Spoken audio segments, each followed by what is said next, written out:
Minasan konnichiwa, Mushikashi no Nase desu. Baik, di video kali ini saya akan melanjutkan kembali materi Minano Nihongo 2, di mana kita sudah memasuki bab yang ke-49. Di bab kali ini, kita hanya akan mempelajari satu materi saja, yaitu tentang bahasa hormat, atau istilahnya disebut keigo. Sebelum masuk ke bagian bungkei, terlebih dahulu saya akan jelaskan mengenai kapan kita harus menggunakan keigo, dan juga mengenai dua jenis bahasa keigo. Baik, yang pertama, bahasa hormat atau keigo biasanya digunakan ketika berbicara secara langsung dengan orang yang posisinya berada di atas kita, seperti atasan, senior, atau sensei. Tapi nggak cuma itu aja, kepada orang yang lebih tua, atau orang yang tidak dikenal, atau orang yang kenal tapi nggak begitu akrab. Itu juga bisa menggunakan keigo. Kemudian yang kedua, ketika membicarakan orang-orang yang secara posisi berada di atas. Ini sama seperti tadi, bisa atasan, senior, atau sensei. Satu lagi, yang ketiga, keigo juga biasanya digunakan dalam situasi formal, atau ketika melayani customer. Jadi itu adalah tiga situasi di mana kita bisa menggunakan keigo, atau bahasa hormat. Oh ya, sebagai tambahan, kalau berbicara dengan keluarga sendiri, biasanya tidak menggunakan keigo. Meskipun ketika berbicara dengan orang tua. Itu bukan berarti tidak hormat, melainkan karena kita sudah akrab dengan mereka. Jadi biasanya menggunakan bahasa biasa, sama seperti ketika berbicara dengan teman. Tapi kalau kepada atasan atau sensei, meskipun akrab, harus tetap menggunakan keigo, karena posisi atau jabatan lebih diutamakan. Begitu juga meskipun secara umur lebih tua, tapi kalau posisi atau jabatannya di bawah kita, tidak perlu menggunakan keigo juga nggak masalah. Jadi posisi atau jabatan itu menjadi prioritas utama, daripada sekedar umur atau tingkat kedekatan. Kemudian berikutnya, bahasa hormat atau keigo ini bisa dibagi menjadi dua macam, yaitu songkeigo dan kenjogo. Kalau songkeigo, sesuai dengan artinya, digunakan untuk menghormati orang lain. Jadi tidak bisa untuk diri sendiri, harus orang lain. Sedangkan kenjogo, ini yang bisa digunakan untuk diri sendiri. Karena kenjogo itu adalah bahasa untuk merendahkan diri.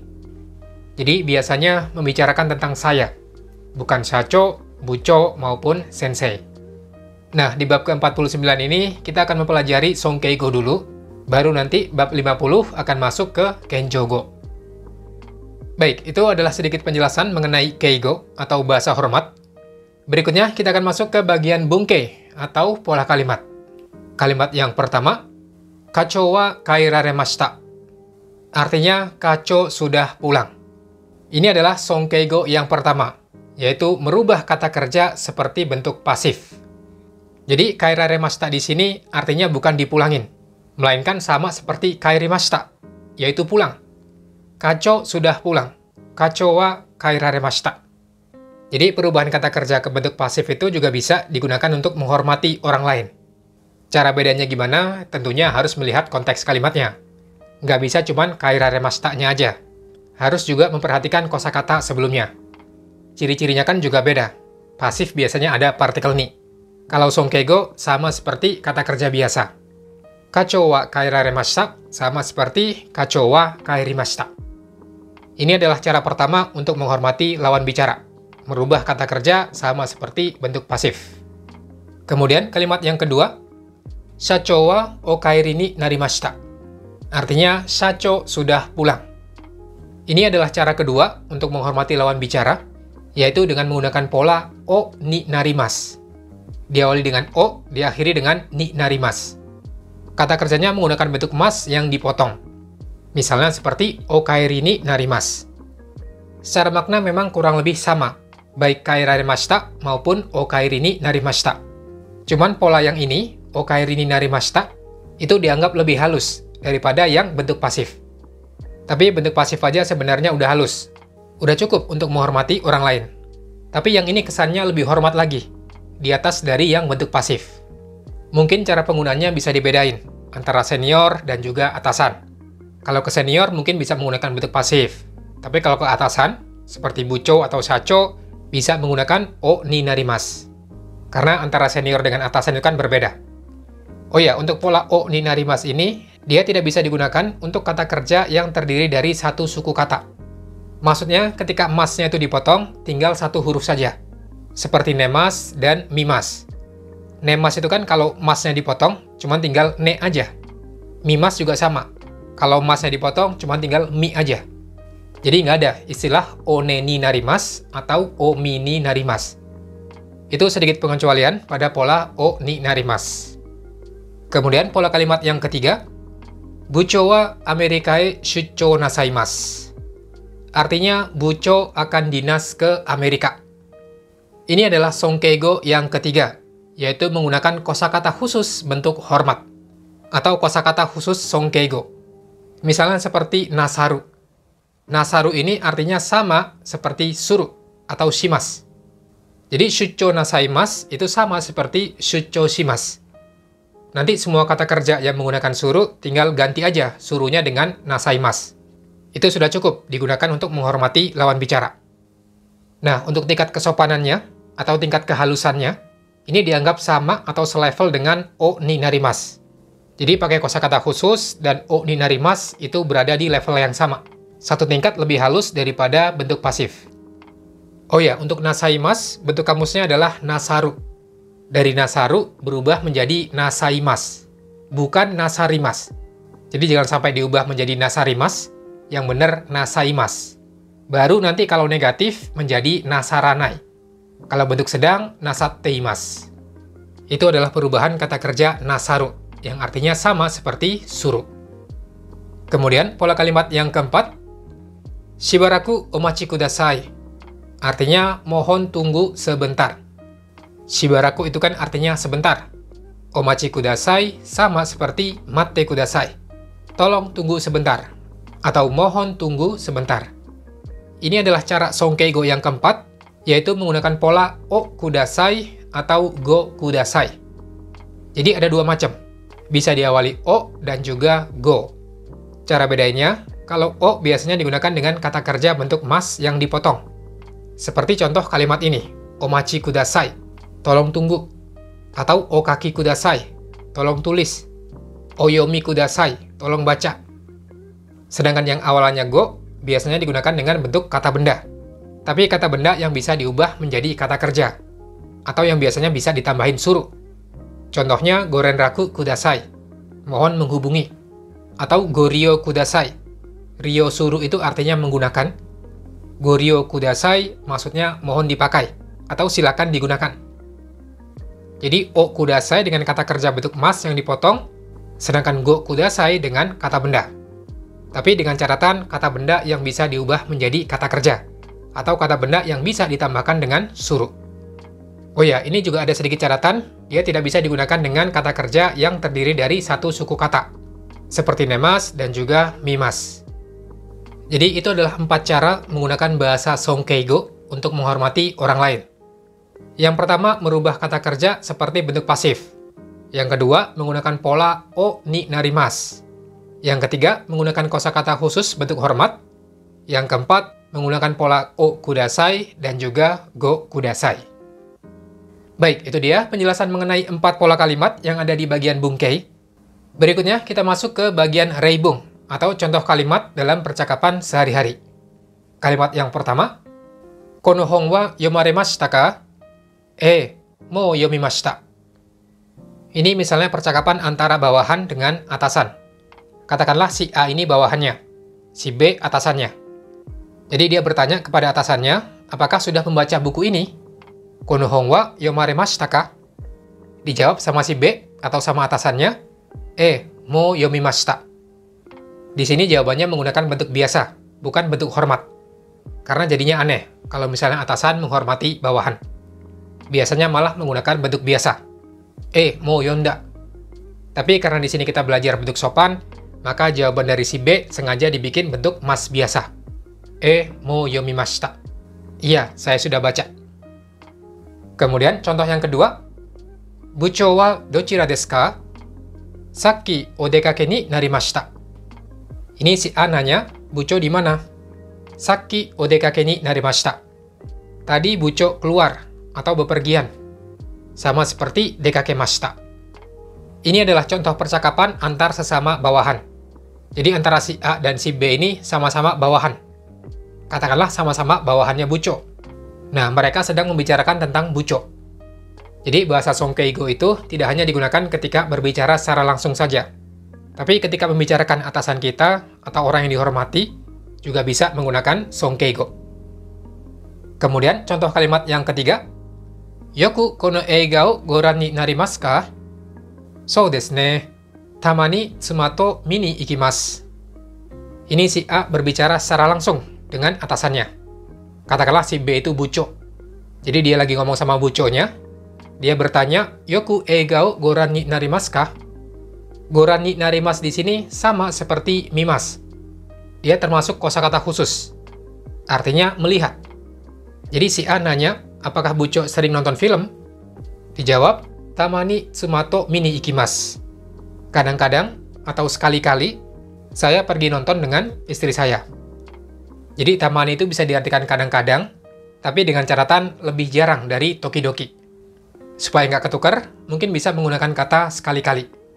Sekali-kali saya nonton dengan istri saya.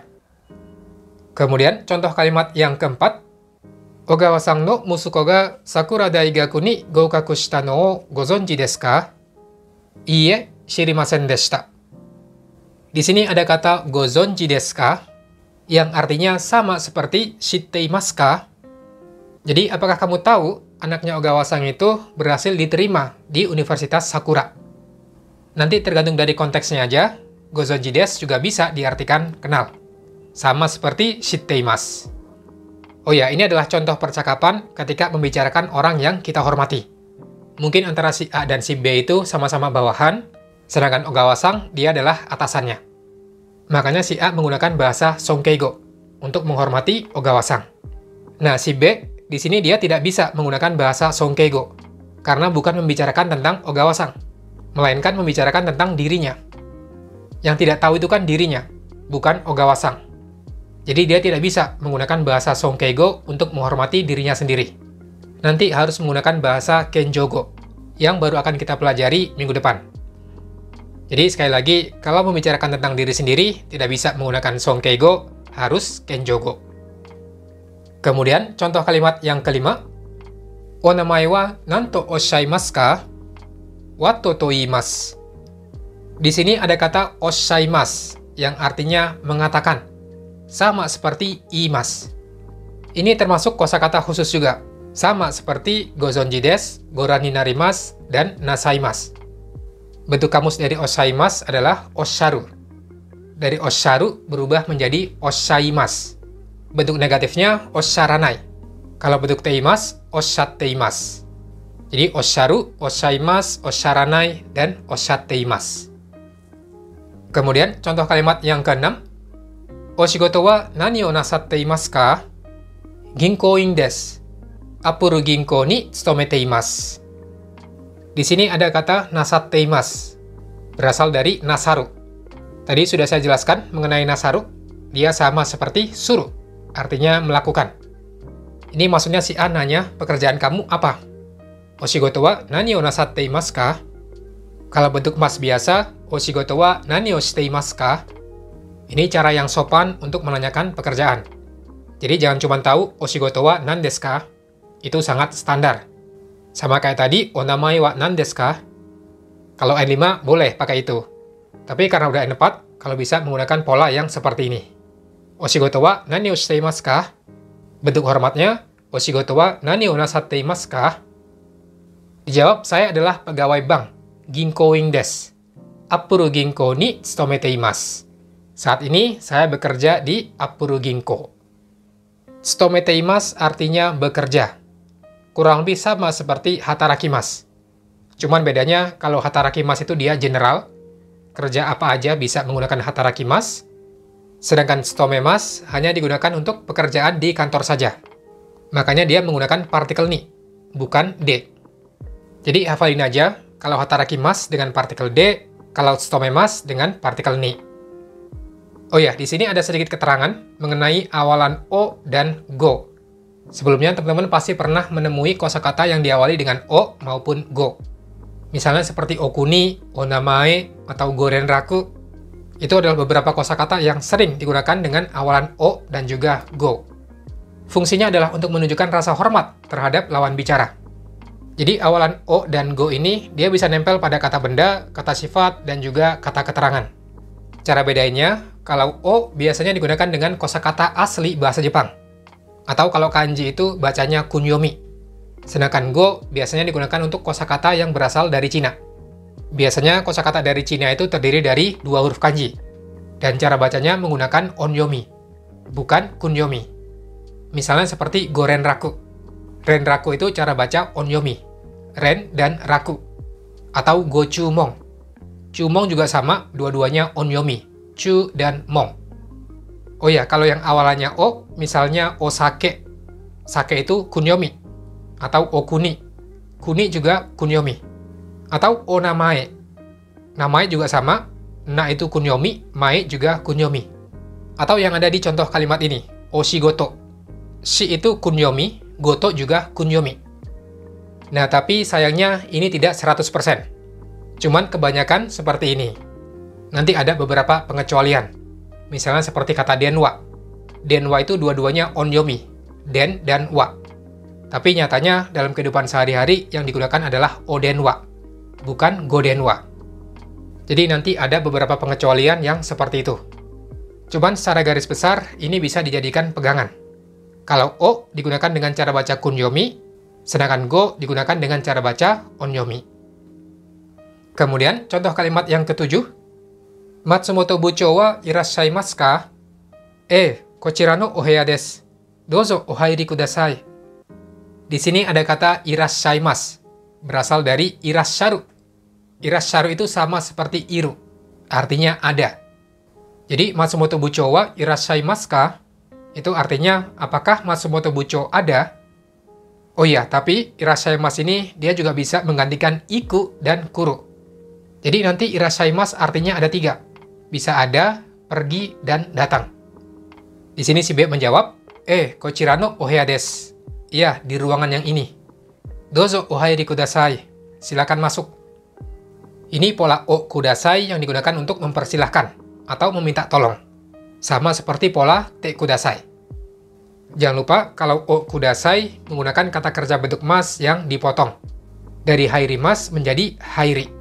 Makanya ohairi kudasai. Silakan masuk. Oh ya, kata irashaimasu di sini berasal dari irasharu.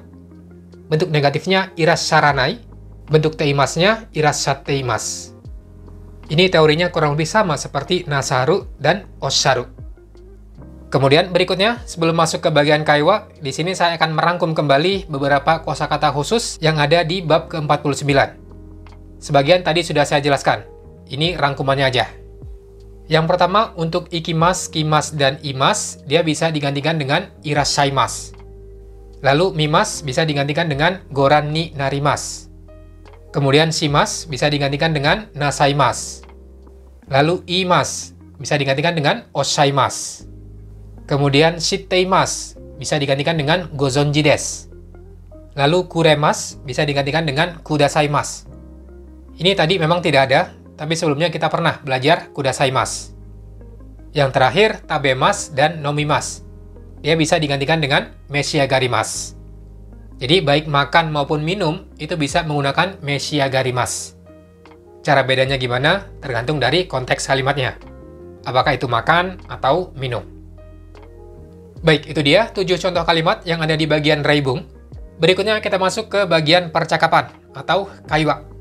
Judulnya Yoroshiku Otsutai Kudasai. Ini percakapan antara sensei dengan kurarasang. Kurarasang itu orang tua murid. Dia berbicara dengan guru anaknya. Ini ceritanya percakapan di telepon. Pagi-pagi kurarasang nelpon ke sekolah. Diangkat oleh senseinya. Hai, Himawari Shougakou desu. Iya, dengan sekolah dasar Himawari. Ohayo gozaimasu. Gonen nikumi no Hansu Schmidt no haha desu ga, Ito sensei wa irashaimasu ka? Ohayo gozaimasu, selamat pagi. Gonen nikumi no Hansu Schmidt no haha desu ga. Saya dengan ibunya Hansu Schmidt kelas 52. Gonen nikumi di sini maksudnya kelas 52. Jadi ada 51, 52, 53 dan seterusnya. Menggunakan istilah kumi. Gonen nikumi. Ito sensei wa irashaimasu ka? Apakah Ito sensei ada? Irashaimasu di sini artinya ada. Kemudian dijawab, mada nan desu ga. Ini maksudnya masih belum datang. Dewa, Ito sensei ni tsutaete itadakitai desu ga. Kalau begitu, tolong sampaikan kepada Ito Sensei. Ini minta tolong dengan menggunakan pola te itadakimasu. Saya ingin agar kamu menyampaikan kepada Ito Sensei. Kemudian dijawab oleh senseinya, Hai, nan deshou ka? Ya, ada apa? Di sini penggunaan deshou ka kesannya lebih halus daripada desu ka. Sebenarnya sama aja dengan Hai, nan desu ka? Lalu Kurara-san bilang, Jitsu wa Hansu ga yube netsu o dashimashite, kesa mo mada sagaranain desu. Jadi sebenarnya anak saya atau si Hansu ini semalam dia mengeluarkan panas atau maksudnya itu demam. Netsu o dashimashite, kesa mo mada sagaranain desu. Tadi pagi masih belum turun. Di sini ada bentuk te yang digunakan dengan kata kerja bentuk mas menjadi dashimashite. Selama ini kan kalau te menggunakan bentuk biasa. Kalau kata kerjanya dasu menjadi dashite, netsu wo dashite. Nah, tapi ketika ingin berbicara sopan, sebenarnya bisa aja menggunakan bentuk mas dengan bentuk te, menjadi dashimashite. Itu nggak masalah. Jadi ketika ingin berbicara sopan, kita bisa menggabung antara bentuk mas dengan bentuk te, menjadi mashite. Kemudian senseinya bilang, sore wa ikemasen ne. Ini ungkapan ketika mendengar hal-hal yang buruk. Salah satunya ketika ada orang yang sedang sakit. Oh ya, sebenarnya sore wa ikemasen ne di sini sama seperti sore wa taihen desu ne. Kalau secara umum bisa menggunakan sore wa taihen desu ne. Tapi sore wa ikemasen itu kesannya lebih halus dan sopan. Sore de kyou wa gakkou o yasumasemasu node sensei ni yoroshiku otsutei kudasai. Oleh karena itu, hari ini saya akan suruh dia untuk istirahat. Yasumasemasu. Ini bentuk kausatif. Oh ya, node juga bisa digunakan dengan bentuk mas. Selama ini yang sudah dipelajari, node itu dengan bentuk biasa. Tapi sebenarnya bentuk mas pun juga boleh. Terutama ketika ingin berbicara sopan. Pakai aja mas node. Sensei ni yoroshiku otsutei kudasai. Ini maksudnya tolong sampaikan salam saya kepada sensei. Ini kan tadi dia nyari Ito Sensei, tapi masih belum datang. Jadi dia minta tolong sampaikan salam saya kepada Ito Sensei.